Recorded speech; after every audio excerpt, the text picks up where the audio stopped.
Welcome dear rockers, कैसे हो आप सभी। तो ये रहा मूवी का नाम आपके सामने। आज देखने वाले हम ये मूवी। तो कहानी की शुरुआत में राजा रेड्डी नाम के एक पॉलिटिशियन को दिखाते हैं जो कि बहुत ही खुश होता है क्योंकि पता है क्या, उसकी पत्नी आज एक बच्चे को जन्म देने वाली है। आज राजा रेड्डी बार बार अपने पिताजी की फोटो के आगे जाकर कह रहा होता है, पिताजी आप ही मेरे बेटे के रूप में आइएगा प्लीज। इतना कहकर वो अपने दोस्तों के साथ पीने के लिए बैठ जाता है। वहीं दूसरी तरफ उसकी पत्नी को डिलीवरी के वक्त बहुत दर्द भी होता है। उस वजह से जो औरत उसकी पत्नी की डिलीवरी में मदद कर रही होती है ना, वो राजा रेड्डी से कहती है हमें इनको जल्दी हॉस्पिटल लेकर जाना होगा। लेकिन यहाँ इस बात को राजा रेड्डी सीरियस नहीं लेता और कहता है कि मेरे पिताजी आ रहे हैं, कोई डरने की बात नहीं है। और फिर अगले ही पल बच्चे का जन्म होता है। पर बच्चे को देखते ही राजा रेड्डी की पत्नी और वहाँ खड़ी बाकी औरतें बिल्कुल डर जाती है क्योंकि बेटी का जन्म हुआ था। अब रोने की आवाज को सुनकर रेड्डी वहाँ पर पहुँचता है। जैसे उसे पता चलता है कि उसकी बेटी हुई है, वो गुस्से से पागल हो जाता है और अपने आदमी से चावल की बोरी मंगवाता है। जिस दौरान हमें पता चलता है कि इससे पहले भी राजा की पत्नी को बेटी ही हुई थी और राजा ने उस बेटी को मार दिया था, जिसके लिए उसने उस बच्चे को चावल की बोरी में डालकर मारा था। और ये ऐसा इस बार भी करने वाला है। और यही वजह थी कि बेटी के जन्म होते ही सारी औरतें डर गई थी। तभी राजा का आदमी उसे आकर बताता है कि पार्टी की तरफ से राजा को टिकट मिलने वाला है और ये बात कन्फर्म है। ये सुनकर राजा की बीवी कहती है, देखिए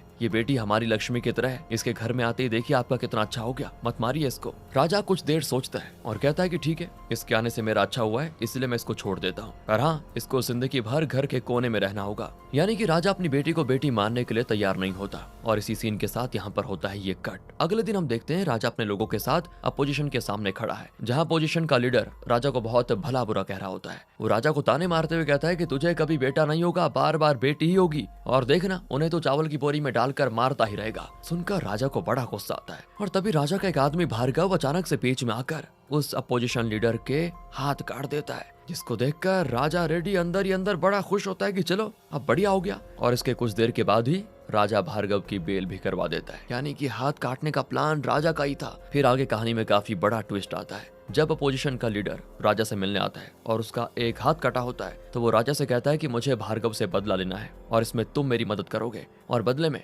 मैं तुम्हारी पार्टी ज्वाइन करूंगा, पर मुझे किसी भी तरह भार्गव से बदला लेना है। और यहाँ पर हम जान पाते हैं कि असल में उस अपोजिशन के लीडर का भार्गव के साथ अपना कुछ पर्सनल दुश्मनी भी थी और साथ ही उसने जो हाथ काटा ना, उससे तो सिचुएशन और खराब हो गई है। अब राजा इस बात को प्रूव करते हुए कि पॉलिटिशियन का कोई भी अपना नहीं होता, वो अपोजिशन लीडर की बात मान जाता है और उसके साथ अपने कुछ लोगों को भेजकर बीच रास्ते में भार्गव पर हमला करवा देता है। और अचानक हमले से भार्गव को संभलने का मौका नहीं मिलता और उसको अपनी जान गंवानी पड़ती है, जिसमें भार्गव की बीवी और उसका बेटा भी घायल हो जाते हैं। पर इसमें हम देख पाते हैं कि भार्गव का बेटा अपने बाप की मौत का बदला अब लेना चाहता है कैसे भी करके, और उसकी माँ उसको ऐसा नहीं करने देती और वो अपने बेटे को इन सब चीजों से दूर रखना चाहती है। दूसरी तरफ हम राजा को देखते हैं जो भार्गव की मौत का भी फायदा उठाने की कोशिश करता है और इसमें वो कामयाब भी हो जाता है। असल में वो लोगों के सामने ऐसे नाटक करता है कि अपोजिशन के लोगों ने मेरे खास आदमी को मार दिया, और ऐसी नौटंकी करके वो सिंपैथी पाने की कोशिश करता है। और फिर इससे पता है क्या होता है, लोगों के वोट्स उसको मिल जाते हैं और कुछ ही समय में राजा बन जाता है एमएलए, जहां अब उसका सपना है सीएम बनने का। इसी बीच राजा को एक बेटा भी होता है जिससे वो बाहर देश में पढ़ने के लिए भेज देता है, और जब वो बेटा वहां से पढ़कर वापस लौटता है तो राजा उसके लिए दुनिया भर की सारी चीजें लेकर आ जाता है। वो कहता है कि मेरा बेटा जो चाहेगा उसे वो मिलेगा, उसे किसी के सामने हाथ फैलाने की जरूरत नहीं है। पर इसी का उल्टा वो अपनी बेटी के साथ कर रहा होता है, जहां वो बेटे को सब प्यार दे रहा है पर बेटी को कुछ नहीं।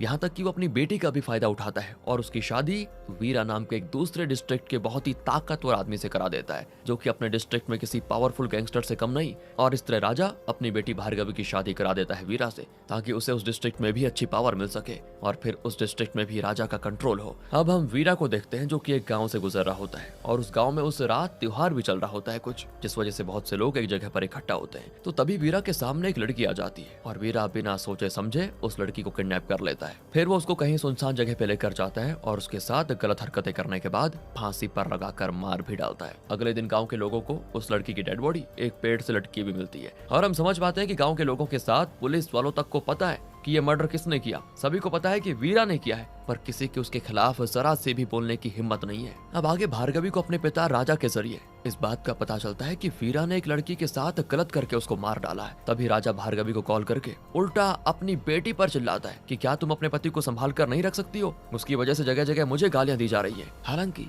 राजा सिर्फ अपनी बेटी के सामने ही वीरा को गलत कह सकता है, वीरा के सामने उसकी हिम्मत नहीं होती कहने की। फिर भार्गवी उस लड़की के घर पर जाती है जिसकी मौत हुई थी और वो उसके परिवार से कहती है, मैं उस खूनी को मौत की सजा जरूर दिलवा कर रहूंगी, करूंगी। इतना कहकर वो उनकी मदद करने के लिए उन्हें कुछ पैसे देती है और मन ही मन उसे भी पता होता है कि वो अपने पति का कुछ नहीं बिगाड़ सकती। अब दोस्तों हम शिवा नाम के एक लड़के को देखते हैं जो कि छोटे मोटे मूवीज में हीरो का काम करता है। असल में भार्गवी भी छोटी मूवीज में हीरोइन का काम करती थी और दोनों एक दूसरे से प्यार भी करते हैं। तो भार्गवी अब शिवा को मिलने बुलाती है, जहाँ वो उसको रोते हुए कहती है कि मैं अपने पति के साथ अब नहीं रह सकती। वो इंसान नहीं जानवर है, पर पता नहीं उसका साथ मेरे पिताजी क्यों दे रहे हैं। उन दोनों ने मिलकर इस पूरे शहर को बर्बाद कर दिया है। मुझे ऐसा लगा था कि शायद मेरा भाई विवेक इनसे अलग होगा, पर जब वो विदेश से पढ़कर लौटा तब मुझे समझ आया कि वो भी इन जैसा ही है। उसे भी पॉलिटिक्स में घुसना है और इसके लिए वो पिता के साथ भी गलत करने से पहले नहीं सोचेगा। बहुत खतरनाक है वो भी। अब दोस्तों ये शिवा है ना, जो ये काफी सालों से जेल में बंद था और अब वो बाहर आ गया है। और यहाँ पर हम जानेंगे कि शिवा जेल में गया क्यों था। कहानी जाती है फ्लैशबैक में, जहाँ शिवा और भार्गवी एक ही कॉलेज में सेम क्लास में पढ़ रहे होते हैं और शिवा भार्गवी से प्यार भी करता है। भार्गवी को भी इस बारे में पता होता है और वो चाह रही होती है कि शिवा खुद सामने से आकर उसे प्रपोज करे, पर ऐसा नहीं हो पाता।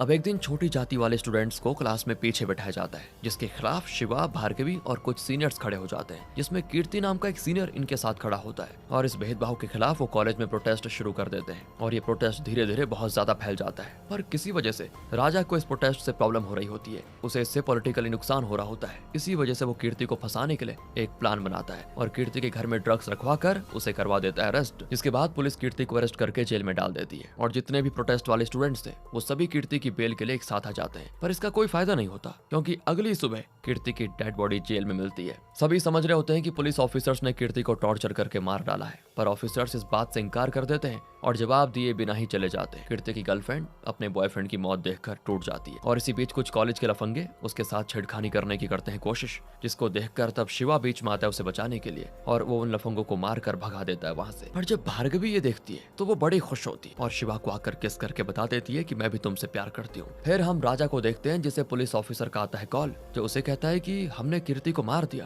पर उसी के जैसा अभी एक और है जिसका नाम है शिवा। तो ये सुनकर राजा ऑफिसर को शिवा को भी मार देने के लिए कह देता है। अब उसी शाम राजा अपने परिवार के साथ कहीं शादी में गया होता है और उस वक्त भार्गवी अकेले घर पर होती है। इसके बाद वो शिवा को कॉल करके घर पर भी बुलाती है, जहाँ दोनों रोमांस करते हैं और फिर इंटीमेट हो जाते हैं। तभी कुछ देर के बाद राजा भी घर पर लौट आता है और जैसे ही भार्गवी को ये पता चलता है तो वो डर जाती बहुत। फिर वो किसी तरह शिवा को वहाँ से भगाने की कोशिश करती है, जिसमें शिवा लगभग भागने में कामयाब हो ही जाता है। पर ऐन मौके पर राजा के लोग शिवा को देख लेते हैं और उसे वहीं पकड़ लेते हैं, जहाँ उसको देखकर राजा समझ जाता है कि यही वो शिवा है और उसे ये भी समझ आ जाता है कि शिवा यहाँ भार्गवी के लिए आया था। फिर वो शिवा को पुलिस के हवाले कर देता है, लेकिन तभी वहाँ पर नक्सलवादी आ जाते हैं शहर के। असल में शिवा के प्रोटेस्ट के दौरान नक्सलवादियों ने उसको देखा था और उनको ये लग रहा था कि शिवा अगर उनको ज्वाइन कर ले तब वो गवर्नमेंट से अपनी मांगे पूरी करवा सकते हैं। पर जब उन्होंने शिवा से कहा कि तुम हमें ज्वाइन कर लो तो शिवा ने इसके लिए मना कर दिया। हालांकि इसके बाद भी वो नक्सलवादी शिवा को वहाँ आकर बचा लेते हैं और अपने साथ किसी सेफ जगह पे लेकर चले जाते हैं। अब राजा यहाँ भार्गवी पर होता है बहुत गुस्सा कि तुमने शिवा जैसे एक छोटी जाति वाले लड़के से प्यार कैसे कर दिया।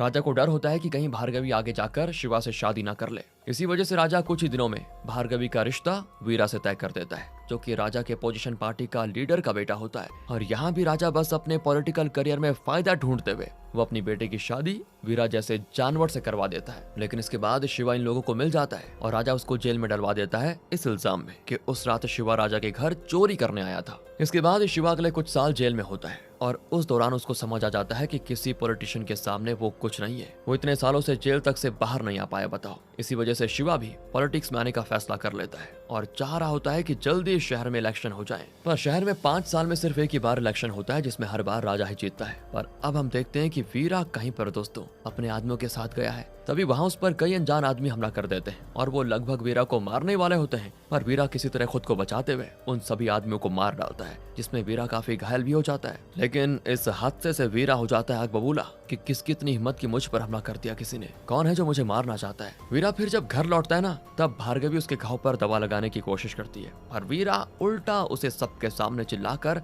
अंदर जाने के लिए कह देता है। भार्गवी भी बेचारी अंदर जाती है और फिर वीरा के राइट हैंड रुद्रा को बुलाती है। उससे कहने लगती है कि इस वीरा ने मेरी जिंदगी बर्बाद करके रखी हुई है, इसीलिए मैंने तुझे इसको मारने का काम दिया था और तू इतना सा काम भी नहीं कर पाया। अब अगर अगली बार तू उसे नहीं मार पाया तो तब मैं तुझे दिखाती हूँ। दोस्तों समझ गए ना आप? भार्गवी वीरा से परेशान होकर उसी के राइट हैंड रुद्रा से उसको मरवाने का प्लान बना रही है, पर वीरा को मारना इतना आसान भी नहीं है। फिर हम दोस्तों एक दूसरे बंदे को देखते हैं, विवेक को, जो कि पॉलिटिक्स में अपने पैर जमाने की कोशिश में लगा हुआ है और हर पॉलिटिशियन की तरह उसके भी खुद के क्राइम होते हैं। विवेक बच्चों को किडनैप करवा के ह्यूमन स्मगलिंग करवाता है और साथ ही ये विवेक है ना जो एमएलए की कमजोरी पता करके उन्हें उस पर ब्लैकमेल भी करता है। और वो इस हद तक इसमें जा चुका होता है कि विवेक की वजह से ना एक एमएलए ने अपनी जान भी ले ली। अब आगे पार्टी मीटिंग के दौरान राजा और विवेक जो इस वक्त सीएम है ना दोस्तों, उस आदमी से कहते हैं कि इस बार तो हम ही सीएम बनेंगे। पर पता है यहाँ मन ही मन हम का मतलब विवेक खुद को कह रहा होता है। फिर वीरा शाम में भार्गवी के पास आता है और कहता है मैंने सुना है तेरा लवर शिवा जेल से बाहर आ गया है, तो जरूर उससे मिलने गई होगी, क्या क्या बातें की तूने उससे? तो भार्गवी कहती है मैं बस उसे रास्ते पर मिली थी, मैंने ज्यादा कुछ नहीं बात की। लेकिन यहाँ वीरा बदतमीजी पर उतर आता है और भार्गवी से कहता है कि मुझे पता है तू शादी से पहले शिवा के साथ रात में घर जाया करती थी और तुमने क्या क्या किया था मुझे सब पता है, और वही तुम दोनों ने अभी भी किया होगा, है ना? सुनकर भार्गवी को बहुत गुस्सा आ जाता है और वीरा से कहती है कि अगर असली मर्द है ना तो शिवा से जाकर लड़ और उसके सामने ये सब बोल के दिखा। सुनकर वीरा इसको बेइज्जती की तरह लेता है और अगले ही दिन बारिश के समय शिवा से लड़ने पहुंच जाता है। पहले तो वो शिवा पर अचानक हमला करता है और फिर किसी तरह शिवा खुद को संभालते हुए उसे मारने लगता है, जिस दौरान दोनों में काफी लड़ाई भी होती है और फिर पुलिस आकर दोनों को रोक लेती है। अब उसी रात ना शहर में फेस्टिवल होता है, जिस वजह से वीरा भी वहां पर आया होता है और तब वीरा पर अचानक से कई लोग हमला कर देते हैं जो कि औरत के भेष में आए होते हैं। इनके बीच में भार्गवी भी होती है जो मन में याद करती है कि वीरा कितना बुरा आदमी है, और यही सोचते सोचते वो एक त्रिशूल से वीरा को मार डालती है। इससे वीरा का हो जाता है चैप्टर खत्म। हालांकि इसमें किसी को भी इस बात की खबर नहीं होती कि वीरा को किसने मारा। अगले दिन वीरा का पिता राजा के पास पहुंच जाता है और वहां वो बहुत ही गुस्सा करता है कि किसी ने प्लान बनाकर मेरे बेटे को मार दिया और बस मुझे उस प्लान बनाने वाले का सर चाहिए। राजा भी उस आदमी को ढूंढने में लग जाता है जिसने उसके दामाद को मारा, और तभी वीरा के पिताजी के जाने के बाद विवेक घर पर आता है और राजा से कहता है कि पिताजी आप टेंशन मत लीजिए, वीरा के मर्डर को मैं ढूंढूंगा और साथ ही सीएम भी मैं ही बनूंगा, आपको टेंशन लेने की जरूरत नहीं है। सुनकर राजा हैरान हो जाता है और विवेक से कहता है देखो मेरे बाद ये सब तुम्हारा ही है, तुम ही सीएम बनोगे, बस मेरा एक बार सीएम बनने का सपना है, वो मुझे पूरा करने दो फिर तुम बन जाना। लेकिन विवेक कहता है कि ऐसा नहीं होगा, हर सपने पूरे नहीं होते, आपकी उम्र हो गई है, अब बनूंगा तो मैं ही, चाहे उसके लिए मुझे कुछ भी क्यों ना करना पड़े। सुनकर राजा की तबीयत खराब हो जाती है और उसे हल्का सा पैरालिसिस भी आ जाता है। तभी भार्गवी राजा से कहती है कि पिताजी आपने विवेक को इतना प्यार दिया, उसे बाहर पढ़ने के लिए भेजा, देखा बदले में उसने क्या दिया आपको, इसीलिए इस बार मैं भी इलेक्शन में उतरने वाली हूँ, मैं वीरा के पति होने के नाते इलेक्शन में उतरूंगी। सुनकर विवेक टेंशन में आ जाता है और भार्गवी को ऐसा ना करने के लिए कहता है। भार्गवी कहती है कि मेरे पति का परिवार पहले से पॉलिटिक्स में और मैंने सीख लिया है कि यहाँ पोजीशन के साथ क्या किया जाता है, इसीलिए तुम बच के रहना। फिर अगले दिन भार्गवी पार्टी ऑफिस पहुंचकर इलेक्शन फॉर्म भरती है, जहाँ भार्गवी को देख पार्टी ऑफिसर बड़ी खुश होती है कि अपने पति की मौत के बाद भी भार्गवी कमजोर नहीं हुई और बताओ उसने पॉलिटिक्स में आने का फैसला कर लिया है। पार्टी ऑफिसर तब भार्गवी को एमएलए की टिकट देने के लिए तैयार हो जाता है, पर भार्गवी को सीएम बनना है। दोस्तों भार्गवी कहती है कि इस वक्त जो सीएम है उससे ज्यादा काबिलियत मुझ में है। तो पार्टी की मीटिंग रखी जाती है जहां सभी एमएलए को बताया जाता है कि इस बार एक घर से 2 सीएम कैंडिडेट्स आने वाले हैं, भार्गवी और विवेक। और अब सभी को इस बात का अंदाजा है कि मतलब इस बार जो सीएम बनेगा वो एक ही घर से होगा। एक ही घर से मतलब विवेक और भार्गवी भाई बहन है ना, इसीलिए। फिर हम देखते हैं कि विवेक की गर्लफ्रेंड भार्गवी से मिलने आती है और वो भार्गवी को बताती है कि विवेक किस किस एमएलए को उसे सपोर्ट करने के लिए पैसे दे रहा है। असल में विवेक की गर्लफ्रेंड अपने इस बर्बाद होते शहर को बचाना चाहती है, जिसके लिए वो एक सीक्रेट इन्वेस्टिगेशन शुरू करती है और विवेक से प्यार का करती है नाटक, ताकि वो उसके करीब रह सके और उसका सारा काला सच जान पाए। अब जैसे भार्गवी को उन एमएलए के बारे में पता चलता है तो वो रुद्रा के साथ उन्हें धमकाने उनके घर पहुंच जाती है ताकि वो एमएलए पैसे ना ले और भार्गवी को ही सपोर्ट करे। हालांकि इसके बाद भार्गवी रुद्रा को भी मार डालती है दोस्तों, क्योंकि उसे इस बात का अंदाजा था कि रुद्रा अगर पैसे के लिए मेरे साथ मिलकर वीरा को मारने के लिए तैयार हो गया तो वो आगे भी ऐसा कर सकता है और कहीं कोई उसको मेरे खिलाफ न इस्तेमाल कर दे, इसलिए वो रुद्रा का चैप्टर भी खत्म कर देती है। अब इलेक्शन से एक दिन पहले विवेक को ढेरों ब्लैक मनी के साथ पुलिस पकड़ लेती है, जहां पुलिस को भार्गवी नहीं भेजा होता है, और फिर विवेक को हो जाती है जेल, जहां अगले दिन इलेक्शन होते हैं और लोगों का वोट भार्गवी को ही जाता है। साथ ही ढेरों एमएलए भार्गवी के साथ खड़े होते हैं, जिससे फाइनली भार्गवी बन जाती है सीएम। जिसके बाद भार्गवी उसी शाम अपने पिता राजा को खाना खिला रही होती है, क्योंकि उस दिन विवेक ने जो बयान दिया था उससे राजा पैरालाइज हो गया था। और तब भार्गवी उसे कहती है आपने जिस बेटे को प्यार दिया वो आपको देखने तक नहीं आया, वहीं आप मुझे मारना चाहते थे, जो फिलहाल आपका ख्याल रख रही है। आप चिंता मत कीजिए, मैं जिस तरह आपका ख्याल रख रही हूँ वैसे ही इस शहर के बाकी का भी ख्याल रखूंगा। इसके साथ ही हमें पता चलता है कि शिवा भी इलेक्शन में उतरा था पर उसकी पार्टी हार गई, लेकिन उसको इसका जरा भी दुख नहीं होता, उल्टा वो भार्गवी के लिए बड़ा खुश होता है और सबसे कहता है कि इस बार एक लड़की सीएम बनी है और अब शहर की तरक्की होगी। इसी के साथ होती है दोस्तों ये ड्रामा मूवी खत्म। मिलते हैं आपसे अगली वीडियो में, ध्यान रखिए अपना। Thanks for watching.